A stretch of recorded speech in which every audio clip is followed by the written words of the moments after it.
قمر جلالوی کا شعر ہے، کبھی کہا نہ کسی سے تیرے فسانے کو، نہ جانے کیسے خبر ہو گئی زمانے کو۔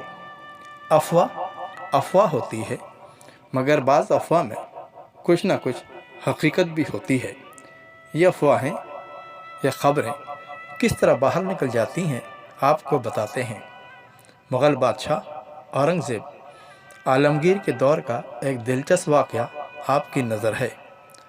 اورنگزیب عالمگیر کو ایک خبر نے حیران اور پریشان کر دیا کہ یہ بات زبان زد عام ہے کہ بادشاہ حیدرآباد دکن پر حملہ کرنے کا ارادہ رکھتا ہے۔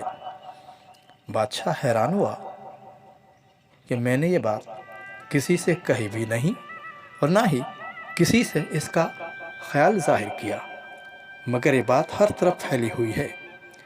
بادشاہ نے سب سے پہلے اپنے قریب ترین سپہ سالاروں کا اجلاس بلایا، سختی و معاملہ کیا، مگر نتیجے تک نہ پہنچ سکا۔ بادشاہ نے خفیہ معلومات والے شاہی محل کے افراد سے باز پرس کی، لیکن گتھی نہ سلجھی۔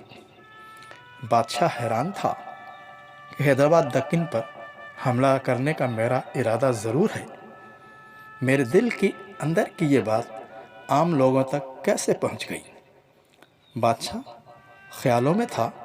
شاہی ملازم نے بادشاہ کو خیالوں سے باہر نکالا اور عرض کی، ایک معمر ترین شخص ملنا چاہتا ہے جو خفیہ معلومات کا ریٹائرڈ ملازم ہے۔ بادشاہ نے اندر بلا لیا۔ معمر ترین شخص نے بادشاہ سے کہا، بادشاہ سلامت، اپنے ارد گرد کے قریب ترین لوگ جو ہر وقت آپ کے ساتھ رہتے ہیں ان کے کان کھینچیے، اور رخصت ہو گیا۔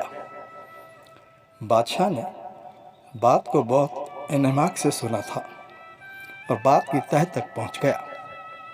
بادشاہ نے فوراً ہی اپنے وضو کرانے والے شاہی ملازم حسن کو مہمان خانے میں طلب کیا۔ سخت جملوں سے تفتیش کا آغاز کیا تو شاہی ملازم حسن نے کہا، بادشاہ سلامت، میں جب آپ کو نماز فجر کے لیے وضو کراتا ہوں تو آپ وضو کرنے کے بعد وضو خانے کے اونچے چبوترے پہ کھڑے ہو کر حیدرآباد دکن کی طرف منہ کر کے کافی دیر تک اس طرف دیکھتے رہتے ہیں۔ آپ کے لب بھی ہلتے رہتے ہیں اور پھر اپنی داڑھی پر ہاتھ پھیر کے آپ خوابگاہ میں چلے جاتے ہیں۔